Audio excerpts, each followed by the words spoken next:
நியூமேட்டிக்ன்றது ஏர் intake ஆகும். ஏர் intake ஆகிறது ஏர் அவுட்டேக் ஆகிறதுக்கு ஒரு அவுட்லெட் இருக்கும். நீங்கள் அதில் வந்துட்டு ஒரு வயர் மாதிரி கனெக்ட் பண்ணுவீங்க. அந்த ஏர் ஃபஸ்ட்டு உள்ள ஊற்றும்போது அது வெளியே வரும், உள்ள வரும். நம்ம ரெண்டு யூஸ் பண்ணுவோம். ஹைட்ராலிக் வந்து நம்ம ஆயில் யூஸ் பண்ணுவோம், நியூமேட்டிக் வந்து நம்ம ஏர் யூஸ் பண்ணுவோம். இந்த மாதிரி நிறைய ப்ராஜெக்ட்ஸ் வந்துட்டு எதிர்பார்ப்பாங்க. அதே மாதிரி சொல்லி நீங்கள் என்ன பண்ணுறீங்க அப்படின்னு சொல்லி ட்ரோனோட பாடி வெயிட் இருக்கு. அது இல்லாமல் ட்ரோன்ல ஒரு ஆப்ஜெக்ட் இருக்குல்ல, அதோட வெயிட் ஒன்று இருக்கு. இப்போ அது ரெண்டுத்தையும் அது மேட்ச் பண்ணி கொடுக்கணும்னா அதுக்கு ஒரு கெப்பாசிட்டி தேவைப்படும். ஓகேவா? அதுக்கு ஒரு கெப்பாசிட்டி தேவைப்படும். ஓகேவா? ஸோ நாங்கள் என்ன பண்ணியிருக்கோம்னா ப்ரொப்பலர் சேஞ்ச் பண்ணலாம் பார்த்தோம். அதாவது கஸ்டமைசேஷன் இன்க்ரீஸ் பண்ணுவோம். அதாவது மேலே 2 ப்ரொப்பலர் வச்சோம் ஒரு சைடு. அதாவது ஒரு சைடு 2னா மொத்தம் 8 ப்ரொப்பலர். ஓகேவா?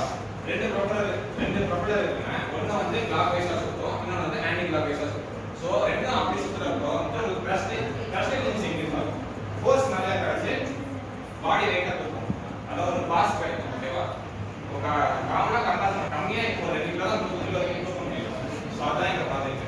ஸோ அதுக்கு வந்து நாங்கள் ப்ரோட்டோடைப் என்ன பண்ணோம்னா என்ன பண்ணுறது, எந்த டிசைனில் எந்த மாடல் வச்சு யூஸ் பண்ணால் நாம் வந்து தூக்கலாம் தூக்கம்னு பார்க்கறதுக்கு நாங்கள் ஒரு ப்ரோட்டோடைப் பண்ணோம். அதுக்காக வந்துட்டு நாங்கள் என்ன பண்ணோம்னா ஒரு இடத்துக்கு டிஜிட்டல் மிஷின் இருக்குங்களா, டிஜிட்டல் மிஷினை இன்வெஸ்டர் எடுத்து மேலே ஃபிக்ஸ் பண்ணிட்டு ஒரு ப்ரொப்பலர் மேலே 2 ப்ரொப்பலர் வச்சு அதுக்காக டிஃப்ரெண்ட் டைப்ஸ் ஆஃப் மோட்டார் ஒன்றா வாங்கி வச்சு அது எவ்வளோ வெயிட் இப்படி மேலே தூக்குறப்போ இங்கே வெயிட் இழுக்கும் இல்லை.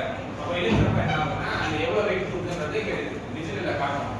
ஸோ அதை வச்சு நான் எங்களோட ப்ரோட்டோடைப் தான் அது வந்து ஒரு ஸ்டார்டிங் ஸ்டேஜா. ஓகேவா? இதுதான் எங்களோட ப்ரோட்டோடைப், எங்களோட கான்செப்ட்.